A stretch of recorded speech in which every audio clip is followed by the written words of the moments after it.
Nós vamos aqui então seguindo com o nosso estudo do E a Vida Continua, de André Luiz, Psicografia do Chico. Nós estamos no penúltimo capítulo, capítulo 25, Nova Diretriz, já que chegando na conclusão dessa história, né, dessa saga percorrida aqui por esses irmãos. Nós vimos no capítulo anterior Evelina atuando, né, junto ao pai Desidério, que se encontrava muito preso a Elisa, já fisicamente morta, mas nesse processo de desencarnação, porém dificultado pela obsessão que ele tinha em estar junto dela. Um espírito ainda revoltado, bastante endurecido, né, pelas experiências que ele vivenciou, desde a desencarnação, há 20 anos, até aquele presente, né, onde essa história se desenrolava, e precisando de ajuda. O irmão Plotino, um novo personagem, que chega até nós aqui acompanhando esse grupo de trabalhadores para auxiliar na desencarnação de Elisa, leva também, naturalmente, né, Ernesto e Elisa, Ernesto e Eveline, que estavam ali dando apoio àquele grupo. Evelina, então, foi convidada a conversar com o pai, que, em choque, né, por tê-la visto ali junto a todos eles, e nessa conversa com eles, então, Evelina conseguiu fazer com que ele se demovesse daquela condição tão fixa em que ele se encontrava, para receber o auxílio e ser conduzido, então, ao plano espiritual. E foi nesse trecho que nós vimos aqui, nesse final, quando, então, André Luiz relata assim para nós. Bom dia, abraço.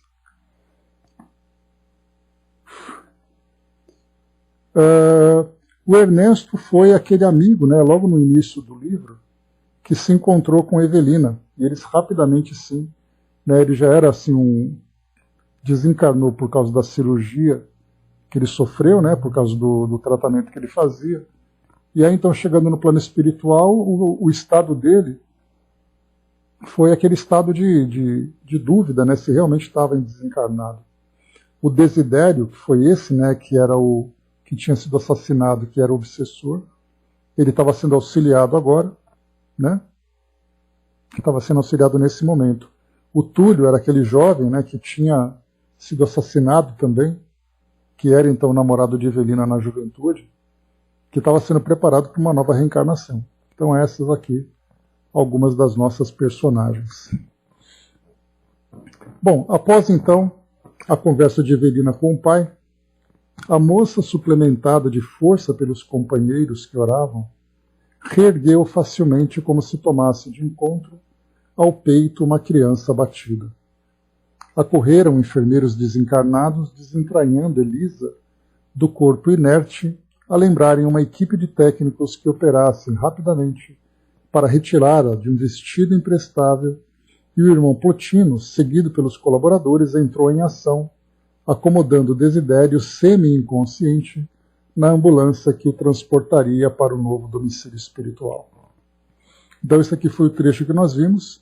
O instrutor Ribas estava ali junto deles acompanhando também, bastante sensibilizado quanto ao desfecho, né? E aqui então, Nova Diretriz. Capítulo 25 então. Após internarem Desidério e Elisa em organização hospitalar, sob assistência afetuosa, Ernesto e Evelina retornaram na tarde do mesmo dia a São Paulo, desejosos que se achavam de consultar a posição íntima de Vera, ante a nova situação.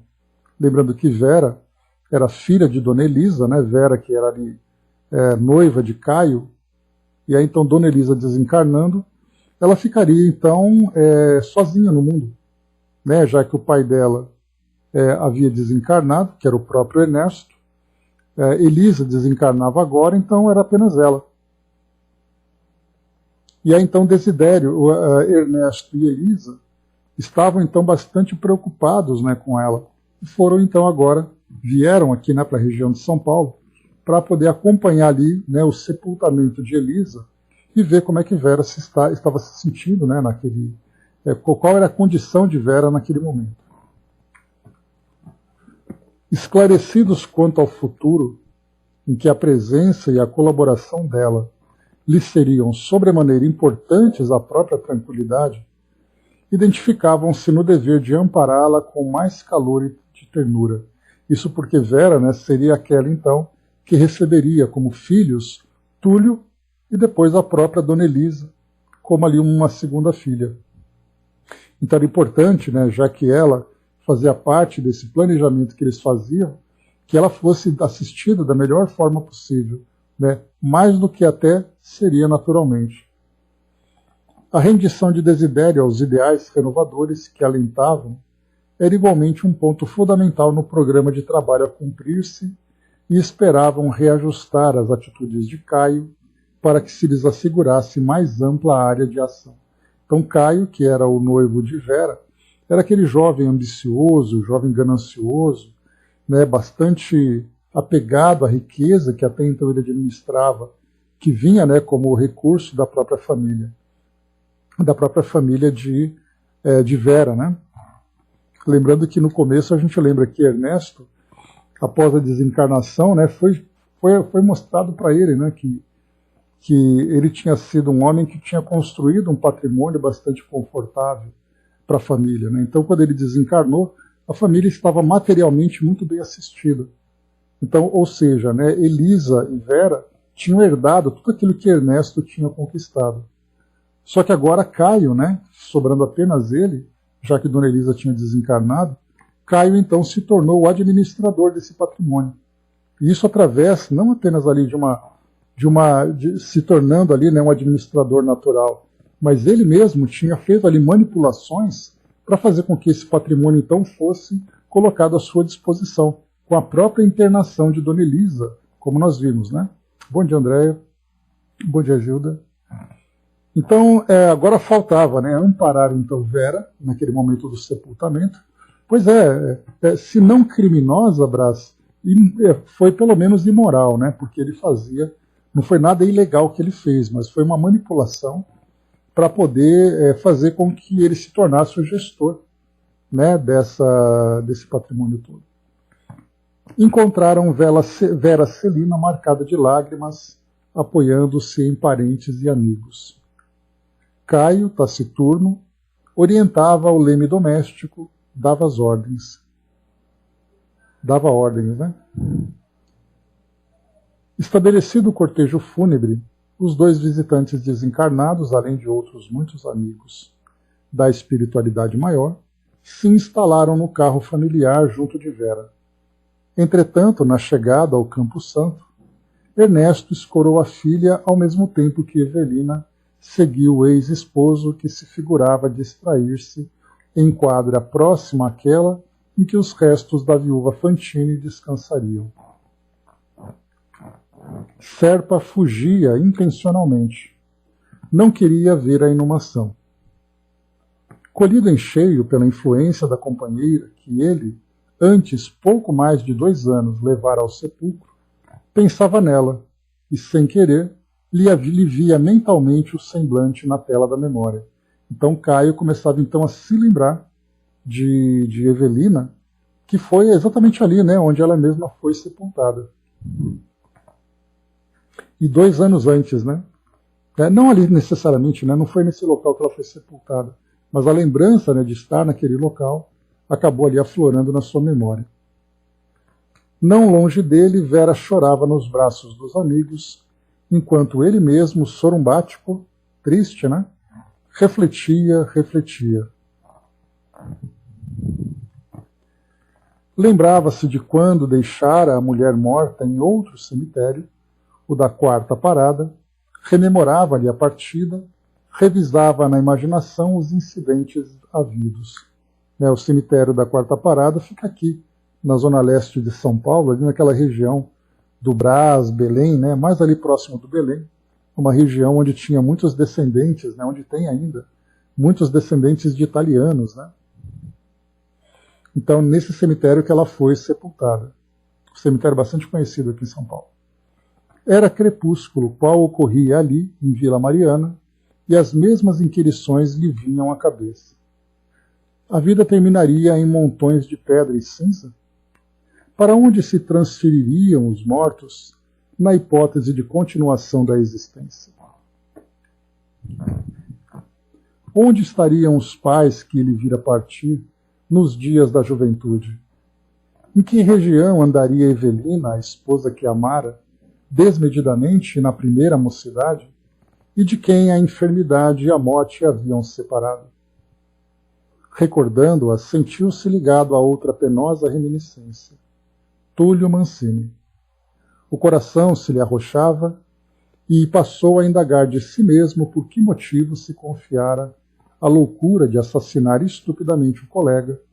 O delito aflorou-lhe a memória com todas as minudências. Então ele estava naquele momento de reflexão, de introspecção, em que ele começava a fazer ali alguns questionamentos sobre a sua vida, sobre o destino daqueles que desencarnavam, a lembrança do crime que ele cometeu durante a juventude, porque essa paixão desmedida que ele alimentava por Evelina ali na juventude, fez então com que ele cometesse esse assassinato do Túlio, tirando esse que era o seu concorrente da disputa pelo amor de Evelina. Só que agora então, naquele momento, nessas reflexões, essa lembrança começou também a aflorar, e aí naturalmente a angústia começava também ali a surgir.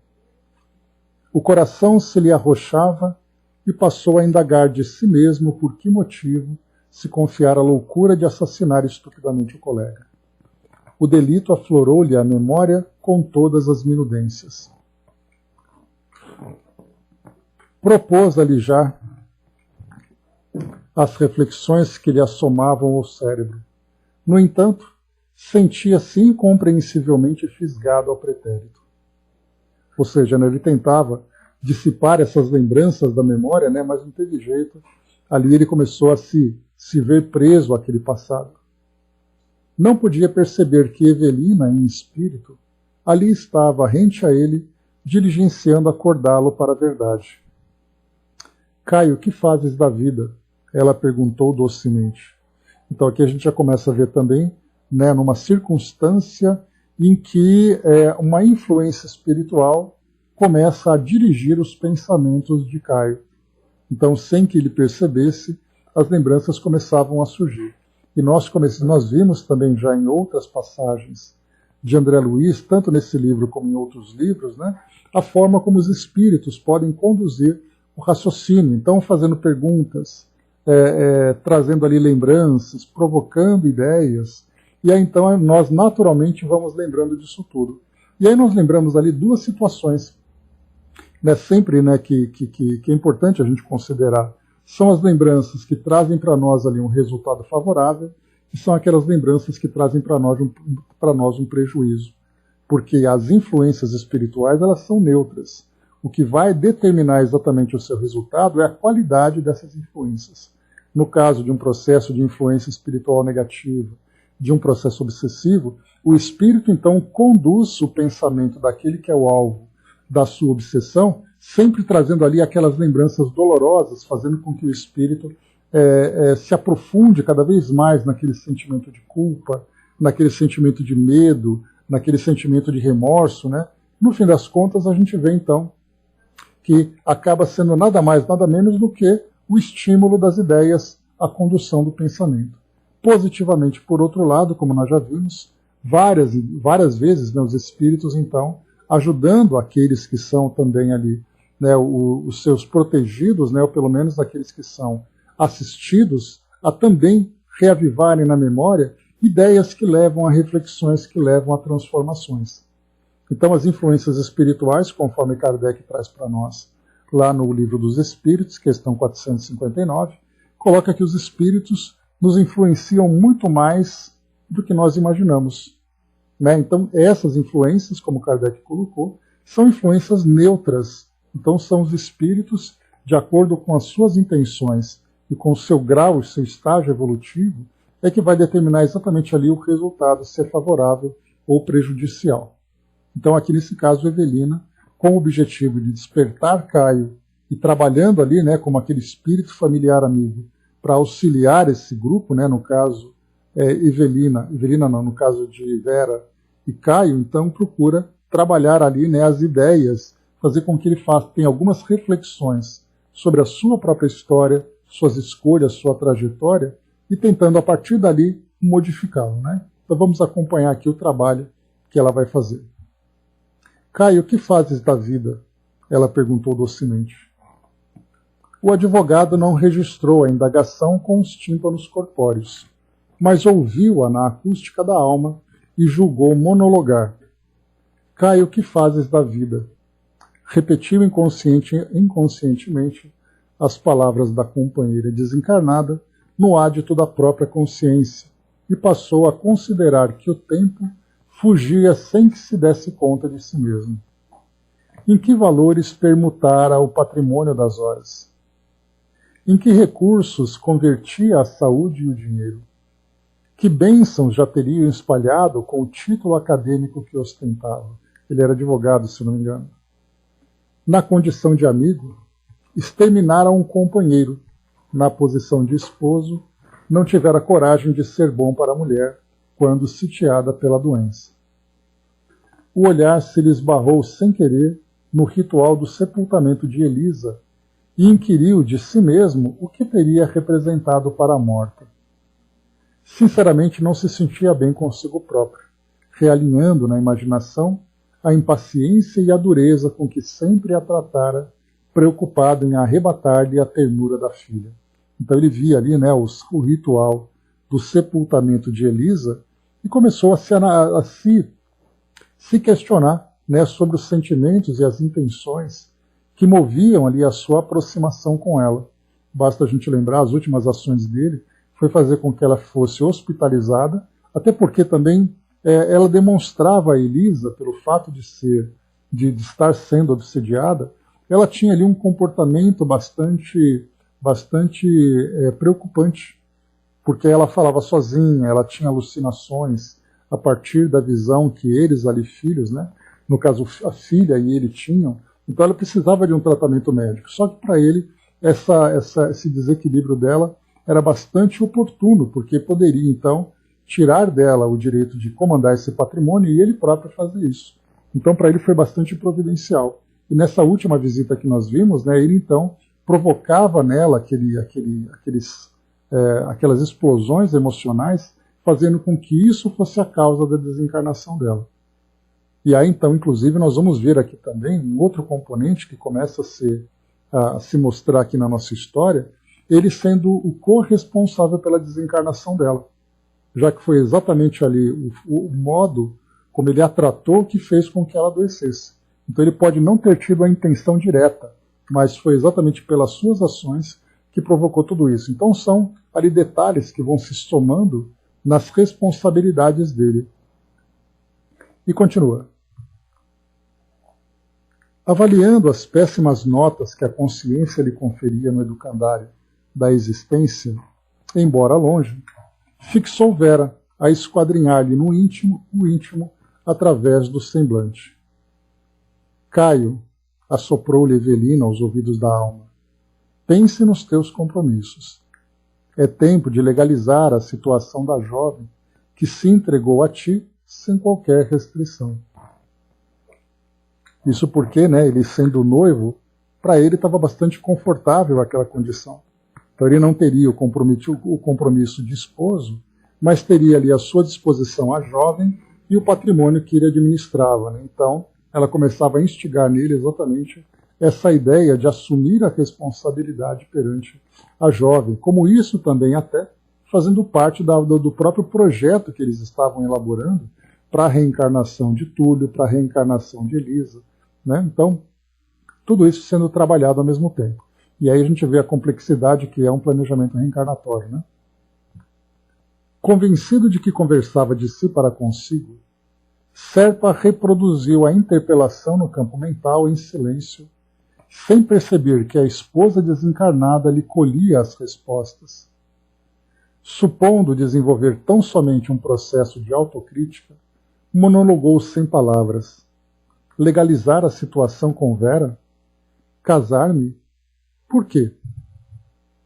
Sim, aprovava prometê-la de matrimônio, mas não se resignava a aceitar a medida sem maior observação. Já fora homem preso a obrigações de marido e não se propunha a retomar a afeição recheada a constrangimentos. Além disso, matutava, dava-se por homem robustecido na experiência do mundo.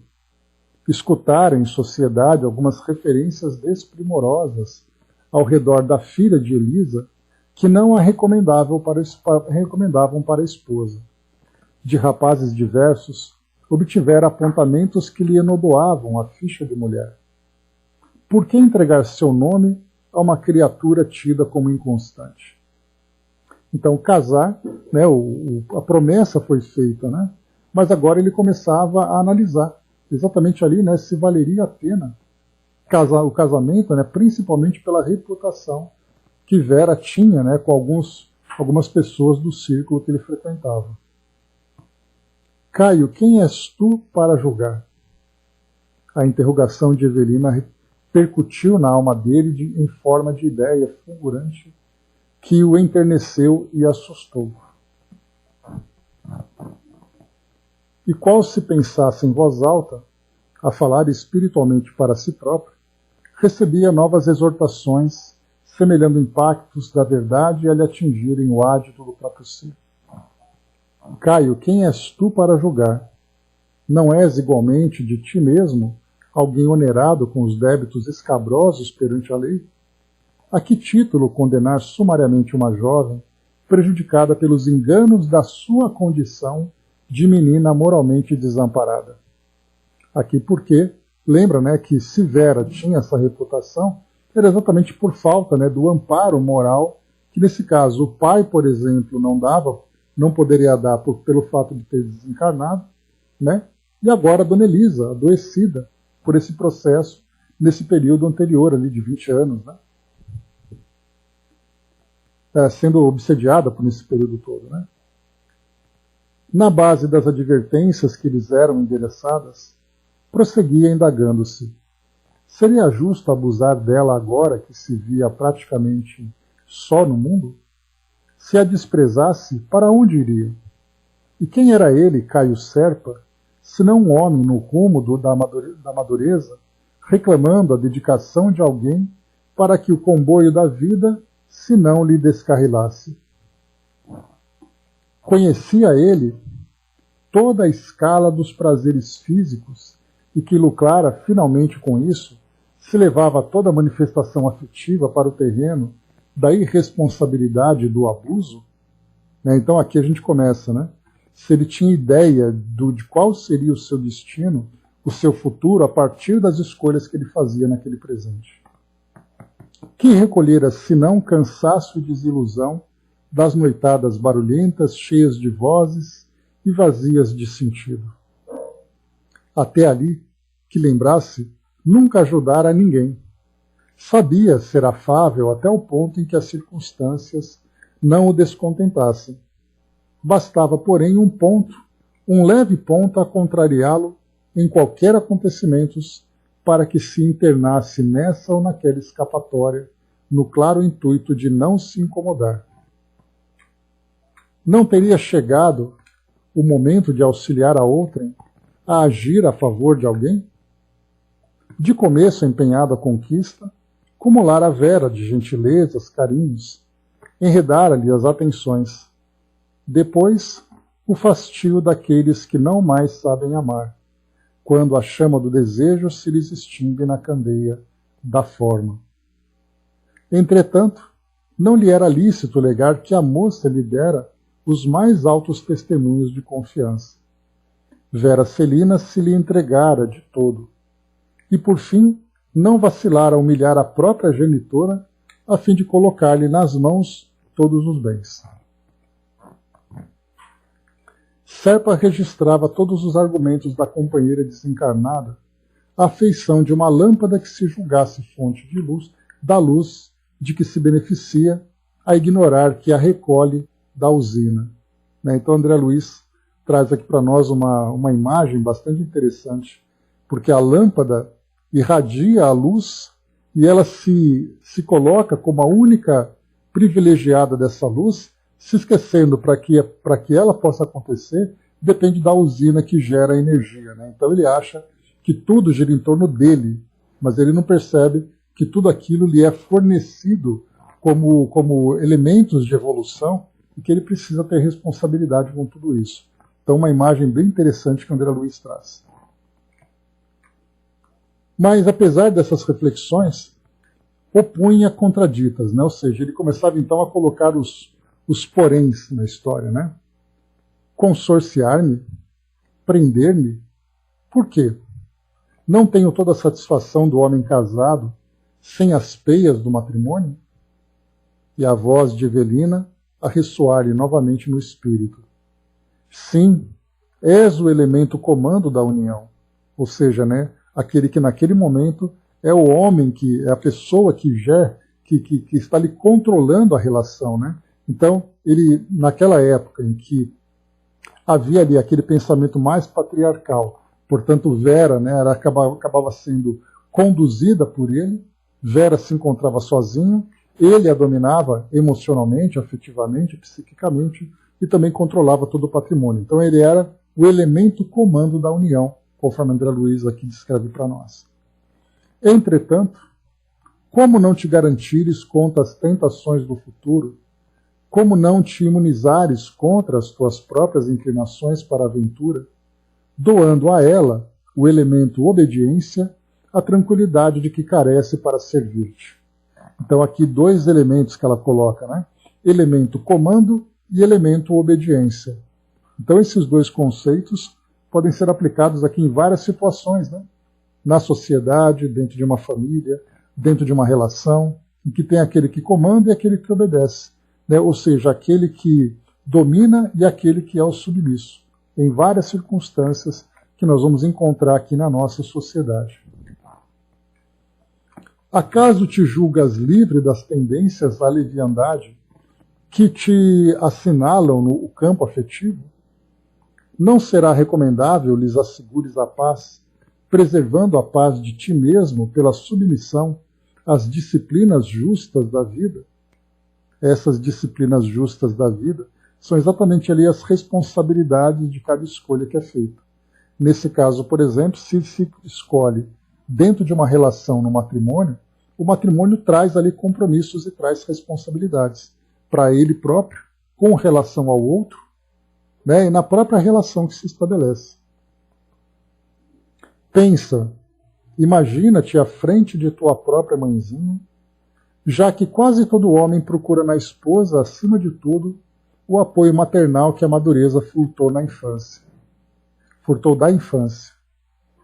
Estimarias que um homem, na hipótese o teu próprio pai, lhe espancasse os mais puros anseios do coração? Porventura não se tornaria ela mais digna do teu amparo e do teu carinho, se a visses brutalizada, desamparada, esquecida por aquele mesmo a quem se rendeu confiante? Por que alegares sofrimentos passados para menoscabar a criatura que amas? Se semelhantes provações fazem dela alguém com mais acentuada necessidade de tua proteção e entendimento. Das admoestações propriamente consideradas, a ex-senhora Serpa se transferiu para reflexões de otimismo e esperança. Então, até aqui, ela estava fazendo com que ele pensasse nos erros, né, e na necessidade de corrigir esses erros. Fazia, então, com que ele refletisse sobre as escolhas que ele fez do passado, do crime cometido, sobre as escolhas que ele fez nesse presente, né, envolvendo Vera, né, também envolvendo Elisa, em todas as suas ambições e tudo mais. Né? Então, apesar desses pensamentos dolorosos que Evelina procurava estimular na mente dele, agora vinha a hora, então, de, apesar dessas lembranças dolorosas, começar a pensar num futuro diferente. Primeiro, olha para trás e vê o caminho que foi percorrido.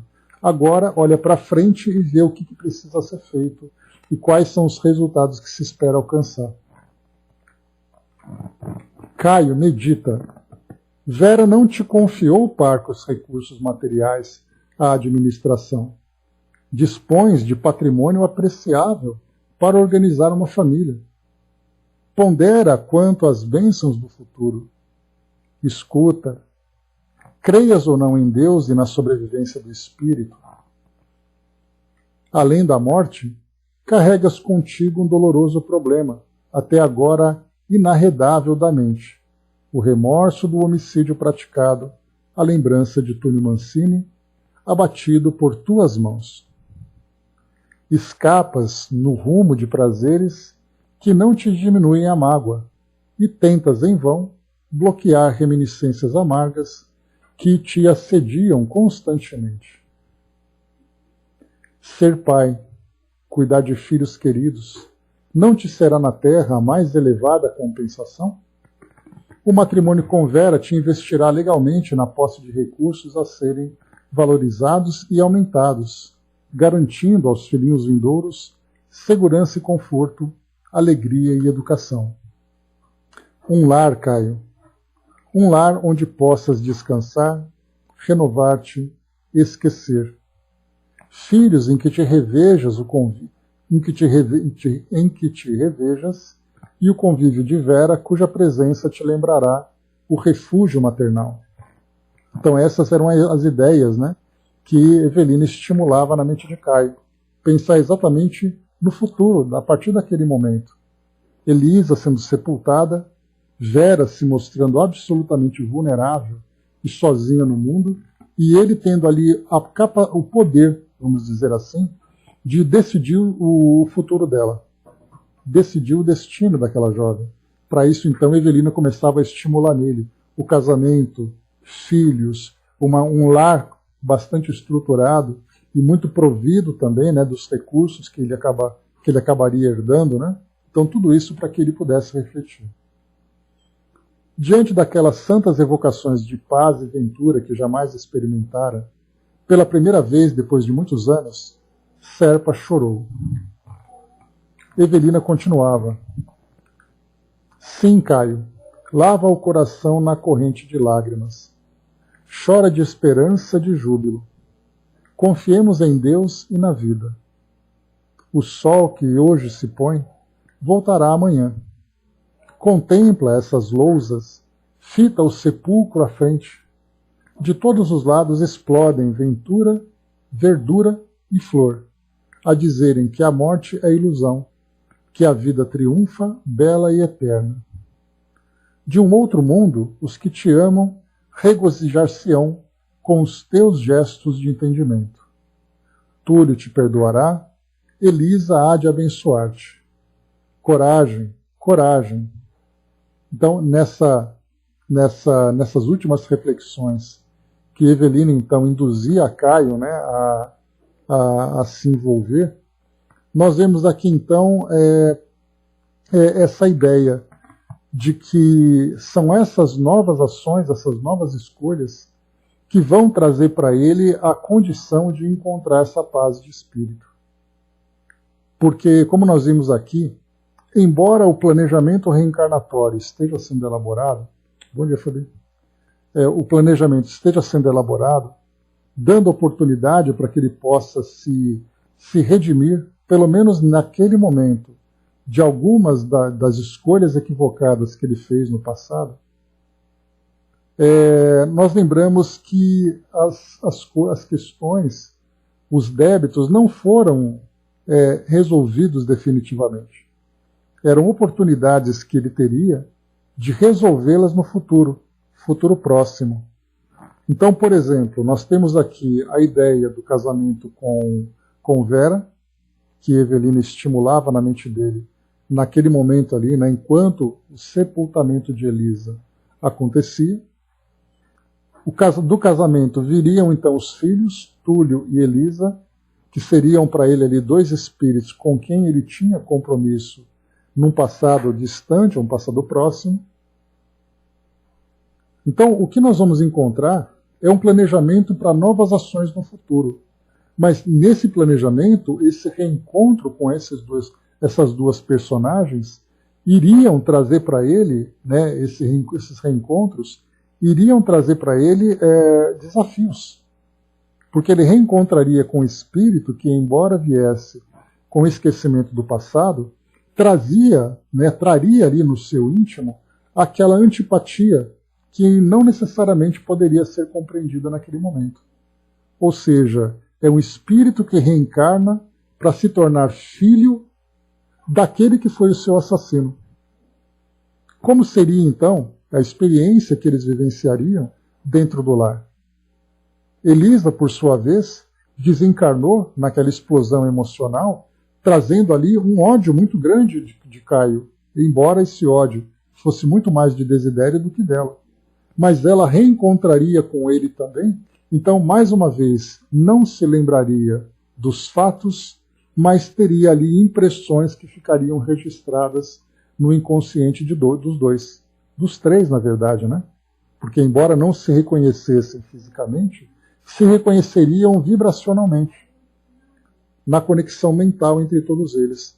Então, faziam um planejamento daquele momento, mas também já se preparavam para novos desafios, que poderia ou não dar certo.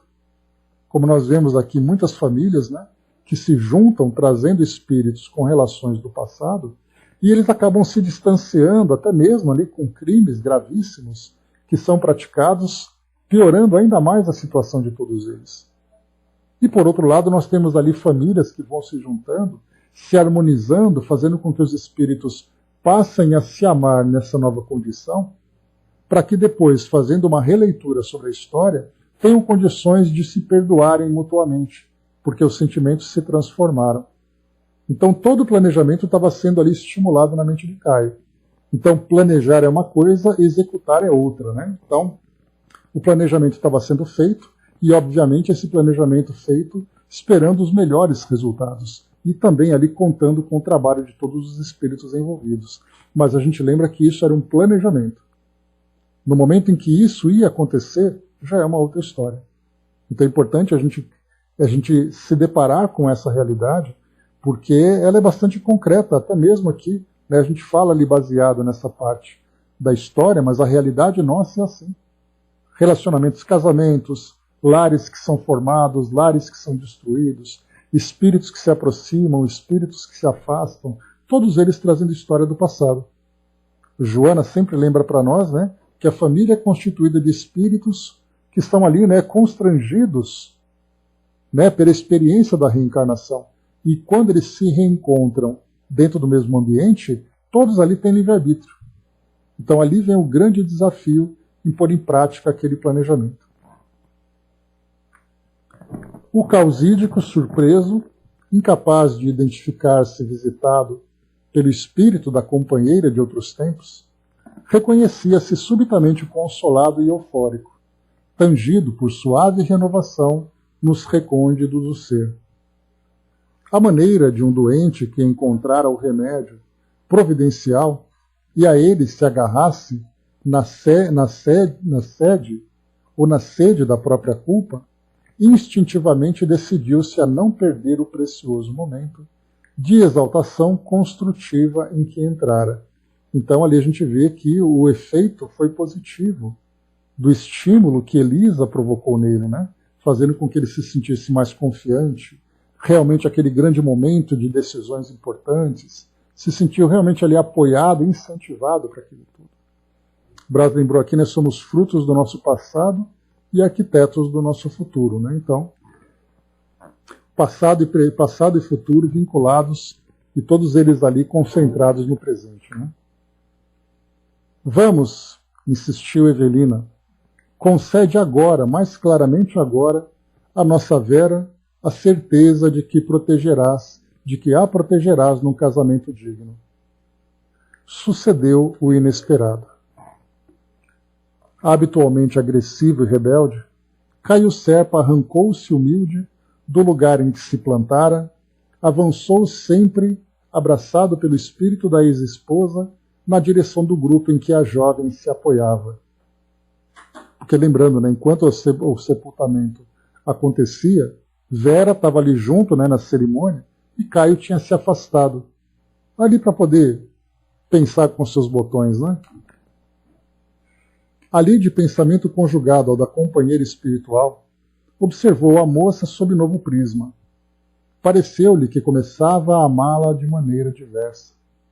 Viu-a mais cativante na dor que demonstrava. Pareceu-lhe a solidão e a sede justa de companhia. Percebeu-lhe a solidão e a sede justa de companhia. Às súbitas, reconheceu-se também só, a requisitar-lhe mais intensivamente a dedicação e o carinho para viver. Já não sabia, naquele novidável instante, se a queria com a impertinência de um homem ou com a ternura de um pai. Aqui também a gente vai lembrar, né, que nós estamos acompanhando uma história a partir de um ponto de vista bastante específico. Para poder ilustrar, para a gente perceber como as coisas vão acontecendo nos relatos que nós acompanhamos, eu comentei com vocês que eu fiz uma pesquisa genealógica da minha família para conhecer, né, as origens dos meus familiares, mas de um braço, né, de um ramo da minha árvore genealógica. Então eu fui acompanhando a minha mãe, depois a minha avó, depois o meu bisavô, depois o meu trisavô, e eu encontrei esse ramo todo chegando até a Alemanha. Ali nós temos 9 gerações pesquisadas, né? Então, observem que eu fui concentrando a minha atenção seguindo esse ramo. Mas nesse ramo todo, por exemplo, em vez de seguir o ramo da minha mãe, eu poderia ter seguido do meu pai. Em vez de ter seguido da minha avó, eu poderia ter seguido do meu avô. Então, assim, eu me concentrei numa linha de pesquisa para encontrar aquele ramo especificamente. Por que eu estou dizendo isso? Porque aqui nessa nossa história nós estamos acompanhando Evelina, que vem acompanhando Caio, que está se ligando com Vera. Mas, por exemplo, Caio, nós não conhecemos nada da história dele. Os pais dele também desencarnaram. Os pais não estariam junto dele também ali ajudando, tentando ajudá-lo nas novas resoluções? Outros espíritos familiares também não estariam presentes ali? Então o que nós estamos vendo aqui é André Luiz mostrando para nós um ponto específico dessa relação entre espíritos e encarnados. Mas muitos outros espíritos estão também preocupados com esse jovem. Muitos outros espíritos procuram também auxiliá-lo. Ou até mesmo espíritos vinculados a ele no passado, que não necessariamente são espíritos amigos, também estão ali à espreita. Então a gente vai lembrar, quando se fala sobre nós somos ali observados por uma nuvem de testemunhas, essa nuvem de testemunhas, como lembra Paulo de Tarso, fala exatamente sobre essa grande quantidade de desencarnados. Então, mais uma vez, o que André Luiz mostra para nós é um aspecto dessa relação, né, desse trabalho que está sendo feito, que é aquilo que se destaca mais e é aquilo que se aproxima muito mais. Mas nós temos também outros espíritos atuando, outras equipes espirituais ali presentes nesse processo, ajudando todos esses envolvidos. Então, por isso que é importante a gente sempre ampliar a nossa visão. Embora estejamos vendo apenas de uma perspectiva, outras perspectivas também estão acontecendo simultaneamente.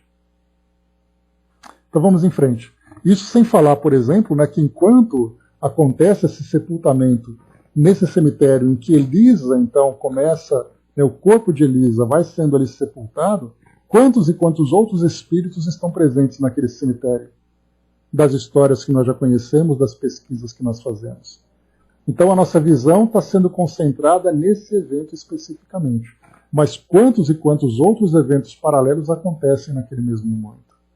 Né? Então isso que é interessante a gente sempre observar, né? Que as coisas acontecem de uma forma muito dinâmica no mundo espiritual e de uma forma muito ampla, para a gente não restringir os nossos pensamentos. Né?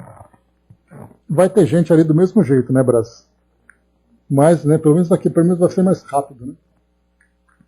Mas vamos lá. Abordando-a, Caio, né, abordando ali Vera, tomando-lhe o braço de leve e comunicou-lhe em voz alta no propósito de alicerçar a própria declaração com o testemunho dos amigos presentes. Vera, não chore mais. Você não está sozinha. Amanhã mesmo cogitaremos de organizar a documentação precisa para casar-nos tão breve quanto possível. A interpelada lançou-lhe um olhar significativo e agradecido. E enquanto ambos se escoravam um no outro para o retorno à casa, Evelina e Ernesto, com os amigos desencarnados atentos às derradeiras homenagens à viúva Fantini, entraram em prece, agradecendo ao Senhor a bênção daquela transformação. Mais um passo importante estava articulado para o futuro melhor. Caio e Vera levantariam um lar com o amparo divino. Túlio Mancini ressurgiria para a terra no tronco daquele mesmo que lhe subtraíra a existência, satisfazendo a lei do amor que determina sejam o ódio e a vingança para sempre banidos da obra de Deus. Então aqui também é importante a gente observar. Quando se fala aqui sobre o banimento do ódio e da vingança da obra de Deus, a gente vai lembrar que é um processo. É um processo que depende da transformação de todos os indivíduos que ainda cultivam esse tipo de sentimento. E esse processo ele vai acontecer a partir de recursos que são aplicados pela lei divina. Recursos como reencontros, reencarnações, provas e expiações. Então aqui a gente vai encontrar nesse relato, nesse momento em que Caio se transforma, pelo menos naquele momento assumindo as responsabilidades. Mais uma vez, nós não sabemos como vai ser, né? Como ele, com o caráter que ele tem, porque ele é ainda um jovem ambicioso, é um jovem que cometeu equívocos e tudo mais, como será esse casamento dali para frente? Então, o início desse processo foi dado aqui nesse reencontro. Ele, então, se aproximaria definitivamente de Vera através do casamento. Túlio e Elisa reencarnariam através desse casal, e eles, então, nesse reencontro, passariam a cultivar, né, essa relação para colher esses frutos do futuro. E aqui, naturalmente, se espera uma colheita bastante proveitosa. Mais tarde, Elisa se lhes reuniria por filha bem-amada. Caio se reconfortaria e certamente seria outro homem, ao ver-se continuado na posteridade feliz, sob o olhar carinhoso de Vera, que o amava ardentemente. Então aqui também é uma projeção que André Luiz faz, né? Que Caio se reconfortaria e seria outro homem. Evelina, cismava em tudo isso, incapaz de sofrear o pranto de júbilo. Continuava amando o ex-esposo, porém noutro nível, e com toda a alma agradecia ao Senhor a existência de Vera Celina, a quem passara a reverenciar e querer bem na condição de protetora, cujos serviços se manteriam para ela irresgatáveis. Então aqui também espíritos amigos, espíritos familiares, não ainda aquele anjo da guarda, né, que Kardec menciona para nós, que é um espírito muito superior, que tem um conhecimento amplo da nossa história, né? Mas aqui são espíritos amigos que nos acompanham no cotidiano, no nosso dia a dia, nos ajudando nas decisões. Em transporte de alegria, correu ao encontro dos noivos e antes que certo se aboletasse no automóvel, junto da companheira, abraçou-o reconhecida e pela primeira vez brandou-lhe ao coração com a celeste emotividade do amor purificado a labaredas de sofrimento. Caio, meu filho, sê feliz e que Deus te abençoe. Então Evelina já via Caio, né, com esse sentimento renovado. Em seguida inclinou-se para a Vera e beijou-lhe a mão com um enternecimento indescritível. O auto rodou de volta. Evelina e Ernesto, por longo tempo, ainda se demoraram em oração, no tranquilo santuário da morte, transfigurado ali para os dois em pouso de reconhecimento e alegria ante as primeiras estrelas que começavam a luzir na selva da noite, quais lanternas de fogo e prata, clareando o caminho para Deus em pleno céu. Então aqui nós terminamos esse capítulo o 25, que é o nosso penúltimo capítulo. E é bem interessante, né, quando a gente começa a acompanhar essa história, quando eu me lembrei aqui, quando eu fiz a leitura desse capítulo, quando Evelina procurava estimular em Caio essas reflexões, mas as reflexões mais dolorosas, né? Quando começava a fazer com que ele se lembrasse dos atos do passado, do passado distante e do passado recente, né? Daquele passado em que ele se desviou, né, dos seus melhores valores, o egoísmo acabou ali conduzindo para tomar essas decisões, né?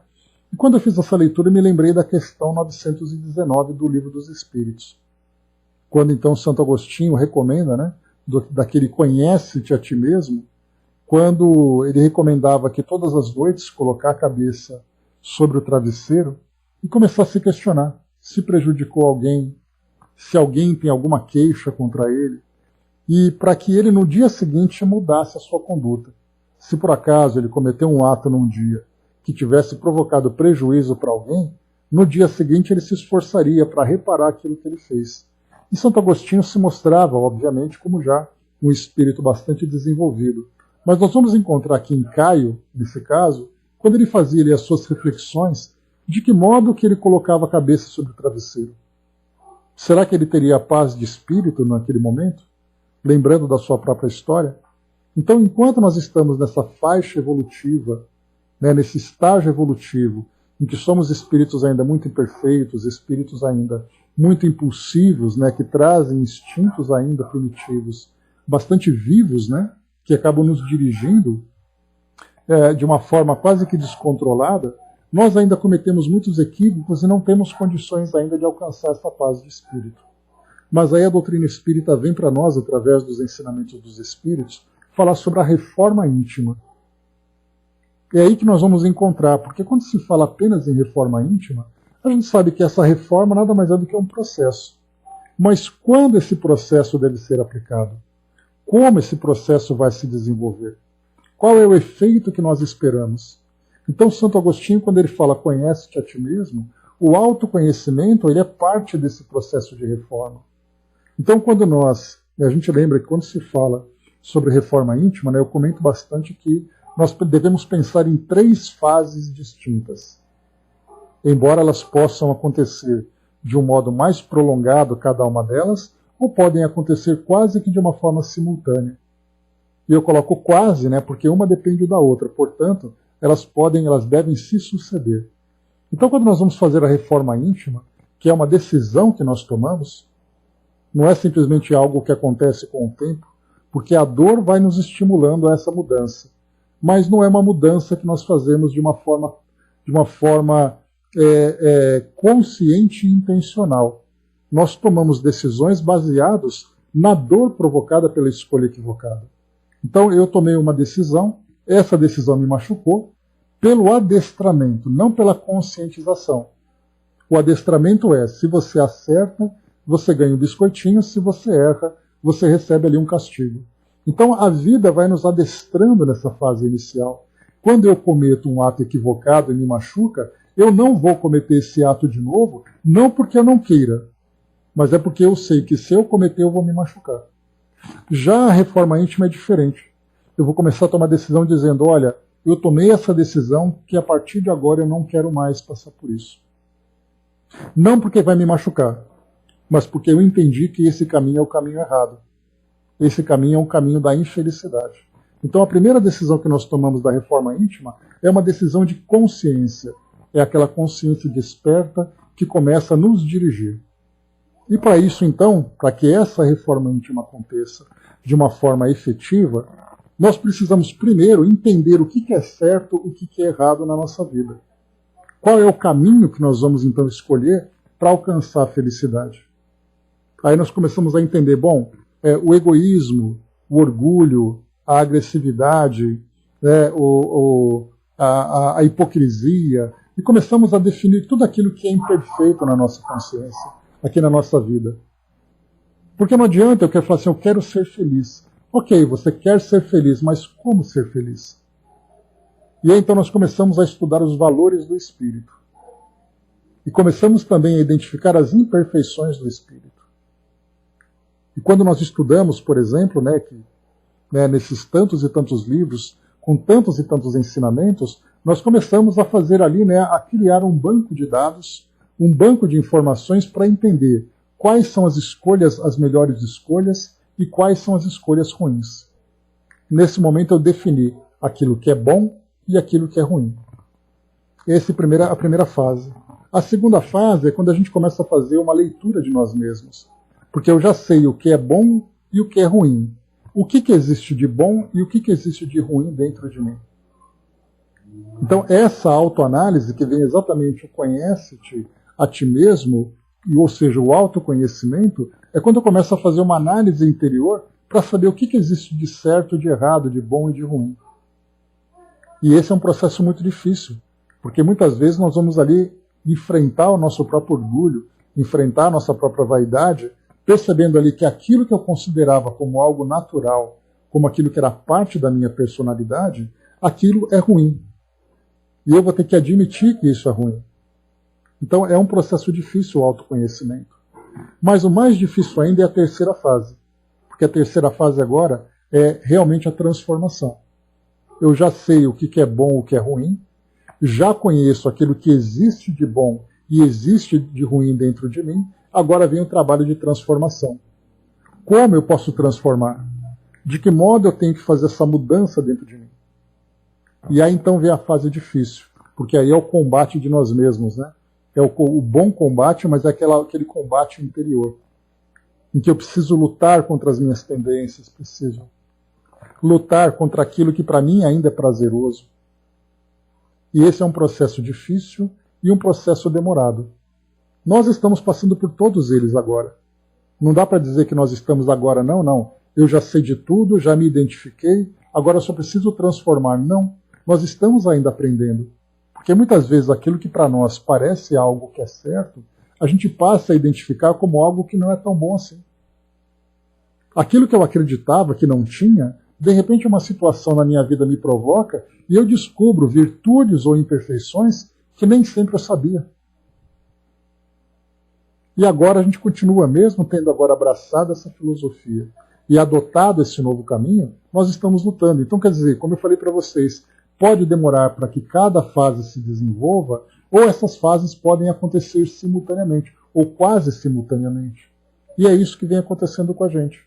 Quando então eu li aqui o que Caio vivenciava com essas reflexões estimuladas por Evelina, me veio isso, conhece-te a ti mesmo. Então ele começou a pensar, enquanto Agostinho, por exemplo, a gente fazendo aqui só uma brincadeira, enquanto Santo Agostinho, no seu grau evolutivo, se questionava se ele bateu a porta muito forte ou não, ofendendo alguém, nós estamos aqui pensando diretamente nas ofensas, muitas vezes naquelas tendências que nos levam realmente à maldade dentro de nós. Então, enquanto ele refletia sobre esses pequenos atos, nós muitas vezes temos medo do travesseiro. Porque o travesseiro faz a gente pensar em coisa que a gente não quer. Então aquela consciência tranquila faz uma revista natural, torturar. Por isso, então, esse processo de autoconhecimento é extremamente difícil e muito complicado para quem tenta fazer isso sozinho. E a doutrina espírita tem esse papel de nos ajudar exatamente no entendimento, na compreensão e no incentivo para que essas mudanças aconteçam. André colocou, muito e na maioria das vezes não queremos olhar no espelho, A imagem é feia e não aceitamos. Felizmente o espelho vai aos poucos se limpando, Andréia? Então aquele espelho todo sujo, aos poucos ele vai ali limpando um pouco mais até que ele se torne cristalino e a gente não tenha mais medo de olhar no espelho. Então, assim, enquanto nós pensamos nos pequenos erros que nós cometemos, nós temos pessoas que não se suportam. Não suportam olhar para si mesmas, tamanha a dor que elas enfrentam. A Angelina colocou para nós, a felicidade é uma conquista do ser, que acontece no silêncio da sua alma. Para se conquistar, será preciso conhecer-se a si mesmo. Então esse é o processo que a gente vai tendo que compreender, tendo que vivenciar. Quando o mestre falou que a felicidade não era deste mundo, referia-se à felicidade da alma. Então olha só, a distância que nós estamos de compreender a felicidade da alma com a felicidade ilusória do mundo. Porque a felicidade para muitos é ganhar na loteria. E certamente nós gostaríamos de ganhar na loteria para vivenciar essa felicidade. Mas imaginemos, por exemplo, aquele espírito que acaba de ganhar na loteria e ele fica tão emocionado que desencarna. Ele chega no mundo espiritual extremamente infeliz porque ele queria continuar aqui no mundo para gastar o dinheiro. Ele não pensa que agora ele é um espírito liberto do mundo físico.